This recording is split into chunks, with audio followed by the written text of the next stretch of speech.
This is war.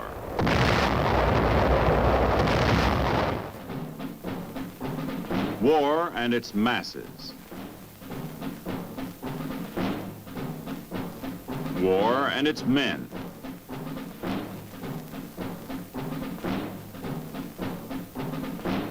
War and its machines.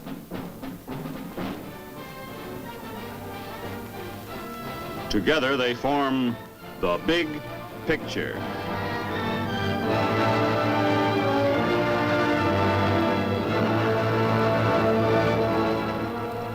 Welcome to The Big Picture.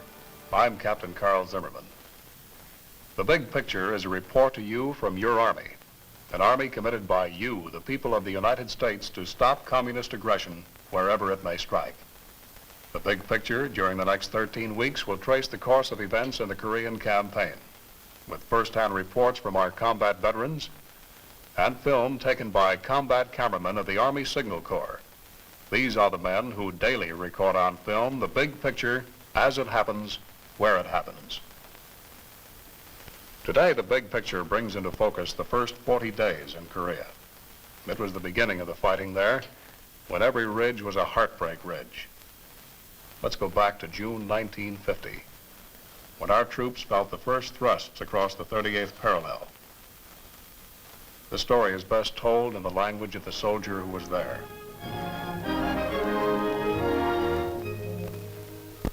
This story is hard to tell, painful, because our outfit was in training a few weeks ago. Some of the boys who were with us aren't around anymore. They were good men, good soldiers. They had learned to fight, and they had the guts for fighting. But when it came, it was like a sock on the back of the head. Korea started rough. The first 40 days were a battle for time, with a handful of men against an army. Yes, they were good men, good soldiers. And no story of the Korean War can be told without saying first how well they fought against great odds.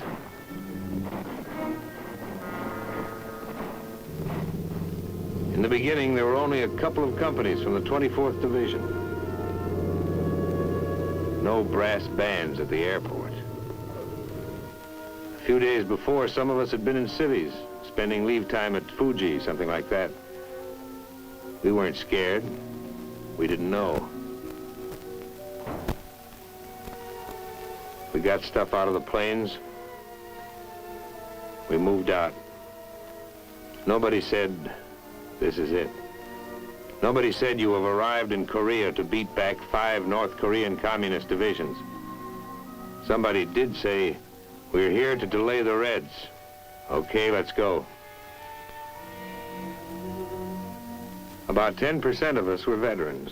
A few roads looked like France, somewhere between Paris and Metz.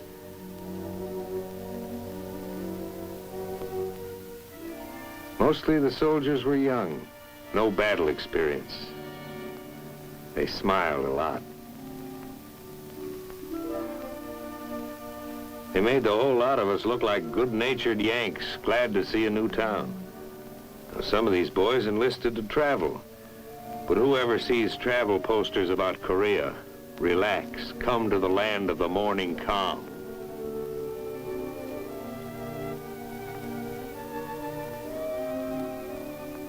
At first, the towns looked like any towns in this part of the world. And the South Korean troops like any soldiers. You know, they worry about the same things and get tired. I mean, tired. We all wanted to ask, what was it like up there? What kind of fighting, terrain, tactics, guns? But as far as we were concerned, those Koreans couldn't talk. We were in a completely foreign country with no time to get acquainted.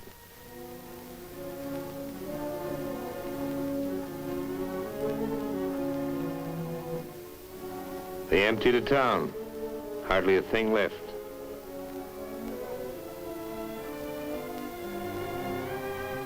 You couldn't buy anything, even if you had the time, which we didn't have. There are two ways of getting to know the terrain: walking over it and feeling how it was underneath. Underneath, it was caked and sticky. The tools of a soldier's trade: a shovel and a gun. We had small stuff with us: machine guns, some howitzers.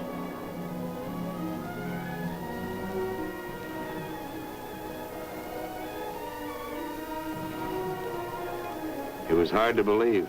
1, 2, 3, we were smack in the middle of a war. Guns ready, aimed north, against an enemy that would look exactly like our friends, the South Koreans. These troops had seen action. They didn't have to speak. Their clothes spoke. Their shoes spoke. Their eyes spoke. We got set. Like I said, when it came, it was fast and it was all around us.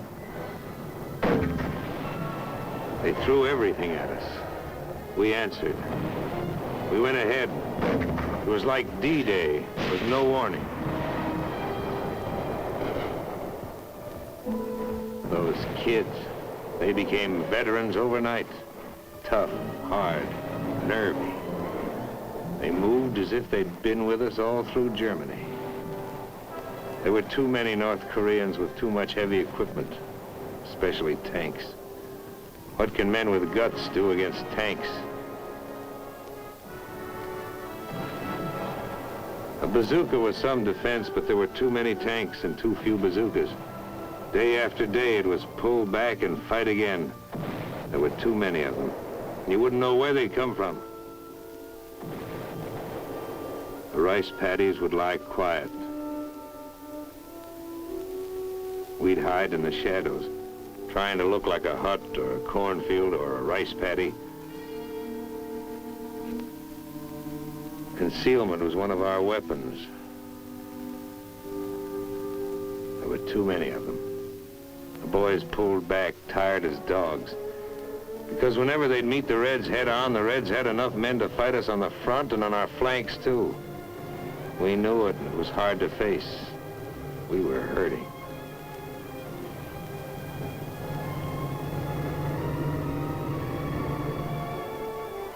Kids would drag back so beat up they couldn't be expected to fight for at least several days.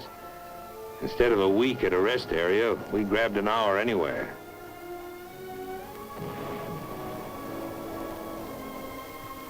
Took a shower. Sat down. Lay down.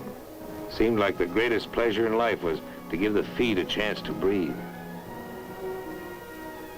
We fell back to new positions. If you looked around at some of the foxholes, you could see a deep respect for those red mortars. Very deep. We were short on men. South Koreans carried our ammo. But we didn't know what some of the others were carrying. Turned out that many of the silent refugees filing along the South Korean roads were North Korean communists in disguise. They'd sneak through our lines and fight us from behind. We caught some, but infiltration caused plenty of casualties. We were going to watch the refugees more carefully from now on. This was a big police job in Korea, the biggest. The attack was full-sized, had to be stopped. The United States Army, a small part of it, was here to help. There'd be men in other uniforms fighting with us soon. The whole world had seen this. Knew what the score was. Up near the guns, the score was against the enemy. They were losing points, losing time.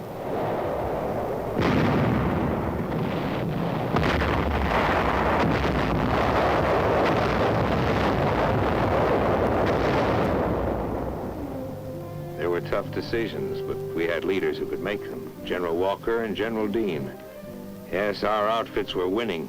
They were holding back the enemy until help could arrive. We didn't feel it yet, but reinforcements were on the way. It takes time to pour a defense program into a small country with almost nothing. Not all the stuff can get there overnight. even in an age when we're used to things traveling 400 or 500 miles an hour.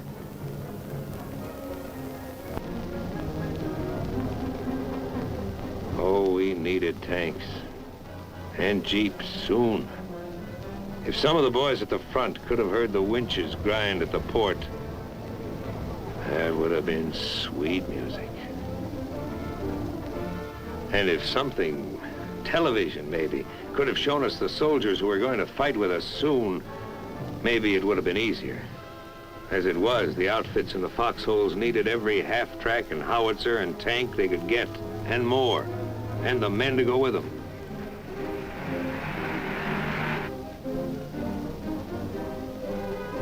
Yes, our mission in the lines was delay. Delay the Red Drive in Korea. Delay it so we could get jeeps. Delay it so we could get weapons carriers and weapons and more ammo. Get it to us, men and equipment, wet or dry.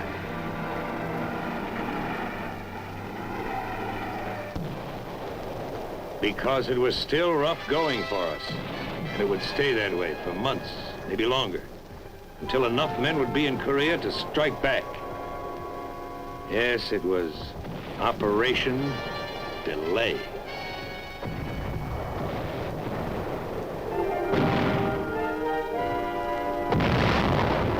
Ammo was precious. One field artillery battalion against 40 tanks. We'd hold them off for a few hours in a blasting frontal attack. The Reds would envelop us on both flanks. Always trouble up ahead and trouble on the sides.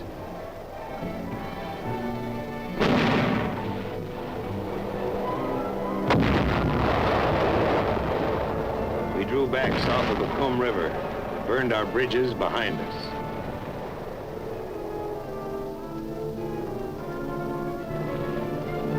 People in big cities like Pittsburgh are bothered by smoke. Now, this smoke was black, but it didn't bother us a bit.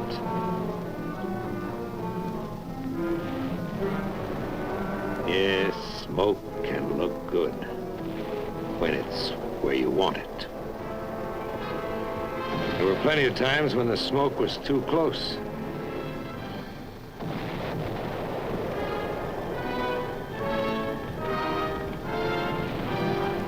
Got in your eyes, so you couldn't see anything. You can take a lot, but when your buddies get hit, it hits you inside. Nobody says much, just so-and-so got it.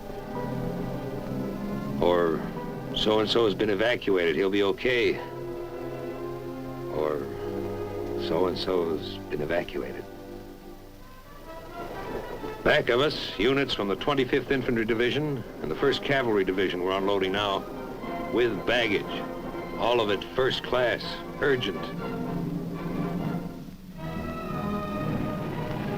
The tanks were light jobs. They sped north where they were most needed. Smaller than the Russian monsters, but still a wonderful sight. Nothing was too good for a tank in this territory. Boys treated them like babies. They went over them from top to bottom, called them pet names. They cleaned them up better than for inspection. That's cleaning. Their tanks had heavier armor. In a duel, that was their advantage. But our advantage was some fine sharpshooters.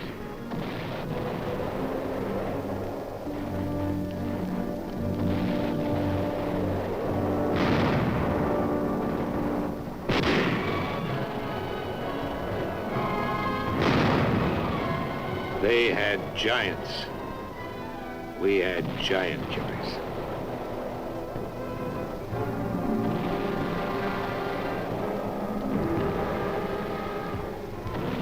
Tejan was the worst. Ask anyone where he felt it the worst, and maybe you'll hear a few other names, because it was bad all over. But most guys will say Tejan.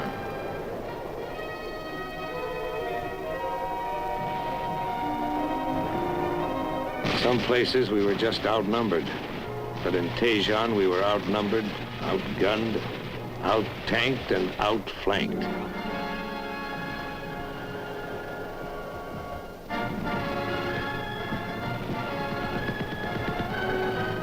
We pushed out, trying to poke a hole in their lines. No go. We tried another direction. But at the end of every road leading out of Tejon, there were thousands of North Korean troops, plenty of T-34 tanks. It got kind of confusing. There was one hot day, 100 degrees, where we just sat. There was no place to go. It was war, not the way it is in the movies. We were all tired, including General Dean. Flank attacks had cut every escape route. We gassed up, ready for a move. We were supposed to hold this hot town for 2 days. We held it for 3. It was get out or be trapped in Tejon. We got out. We fought our way out. General Dean stayed behind. He may still be there.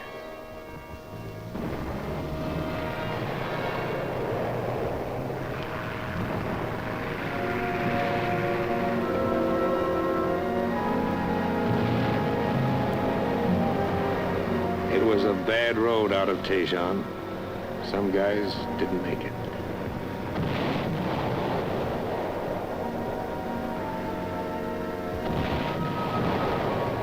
Tejon was burning, a dead town.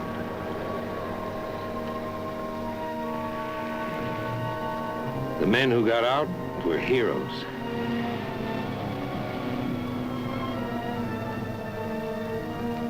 The men who didn't get out they were heroes. There's no better word.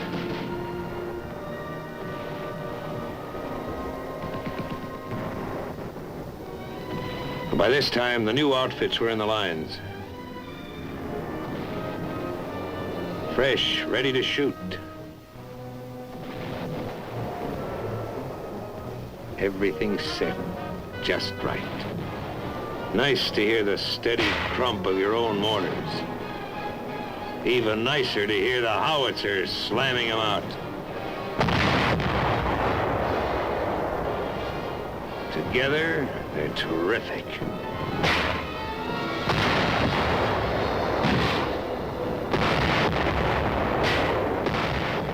Our morale went up 5,000%. We had some pressure now. We turned it on and forced a victory. At a time like this, frontline chow tasted better than pheasant under glass.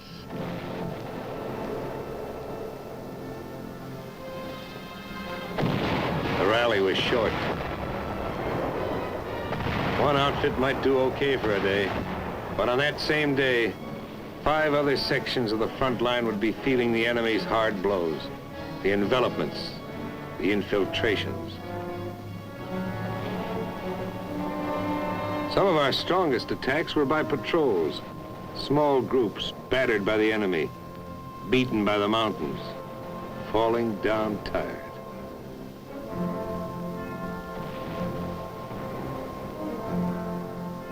After climbing over half a dozen mountains, it made you more tired just to look at them. Felt like the bear who went over the mountain and saw another mountain. Getting anywhere in Korea was back-breaking work. You did it the Korean way, slowly. You were the bulldozer. No push-pull, click-click up here to throw a bridge across a stream in 4 or 5 hours. Every rock added up. Even the little ones. You worked 2-3 days to put an outfit on the other side of a stream.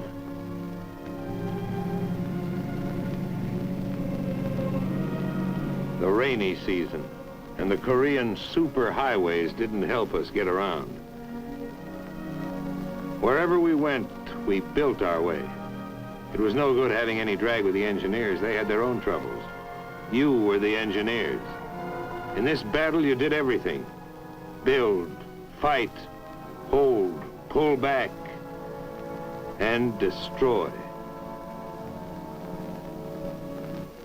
Whenever we were about to leave a place, we planted it carefully.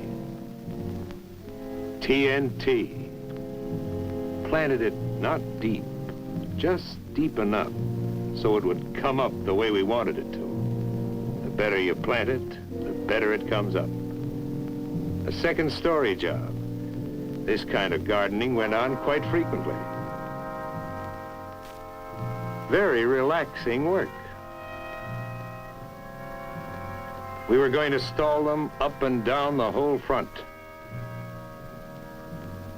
And someday there'd be a turnabout that would pay those North Koreans off for what we'd been taking. And then we might have to put back all these bridges. We slowed them, but we couldn't stop them. Fighting is fighting, always rough. But it's rougher when you're forced to pull back. We gave them ground, they gave us time. We used every barrier, every river to make a stand. It was the best way of saving men.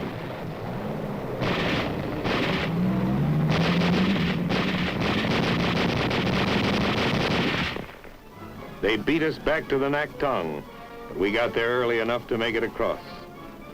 The Naktong was a pretty useful river. No king ever had a moat around his castle so wide and protecting. It felt like a new division was in the lines.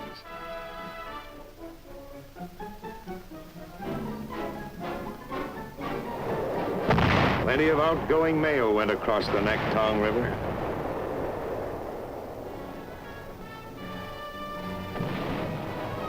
If you've seen combat, you know what it is to have a line, a place to fight from. Well, for the first time in this Korean business, we had something we could call a line.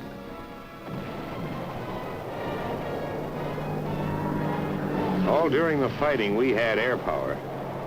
If they had had it, we might have been through.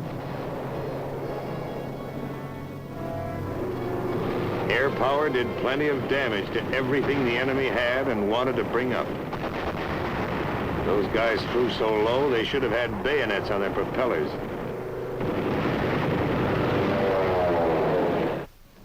In a corner of Korea, a little bigger than a beachhead, we dug in, built a village of foxholes. Only here you couldn't dig too deep on account of the rocks. On this beachhead, a lot of the boys who flew in at the beginning were still around, still smiling. There's waiting in every war. Time to find out where you were, how you were doing. We faced the enemy. We faced ourselves. Our enemies were fanatics. We were believers in one faith, that men can live together peacefully, thinking, feeling, worshiping, each in his own way.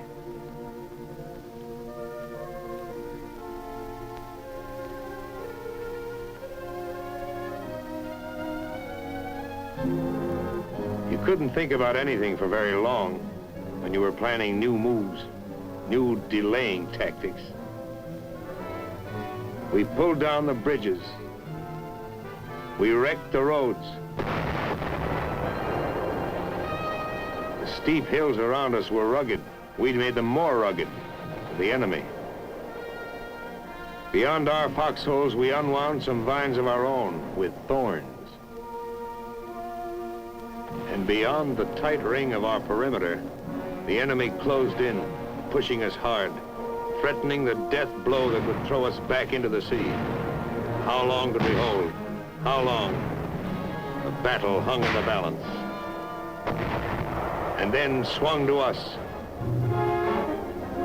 A great force reached Korea in a new strategy that gave the North Korean army a battle from 3 sides at once.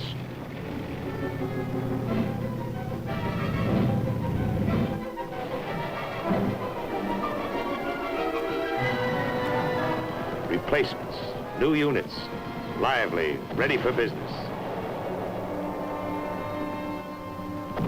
They stole along the hills, slipped up the ridges, looking for a soft spot in the enemy's hard shell.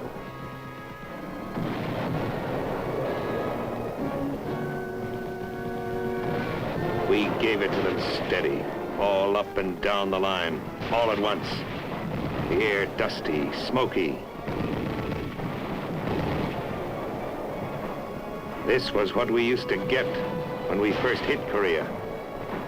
Victory never comes easily. You have to be in a fight to see how tough it is. See how in an attack, guys stumble back, needing others to look after them. Always plenty of trouble. It takes men and machines to knock out a strong enemy.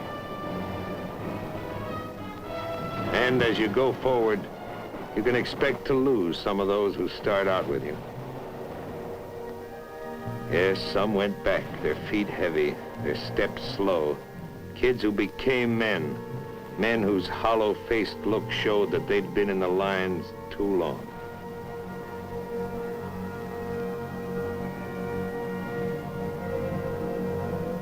You can't count on a straight road to victory.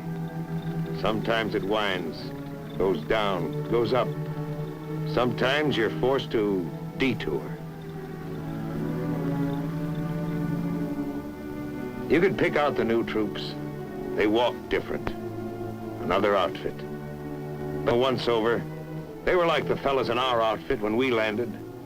The same smiling Yanks, making the best of everything. And a little better than that. We battled for time in Korea and won. We had the right men. Good men. Good soldiers.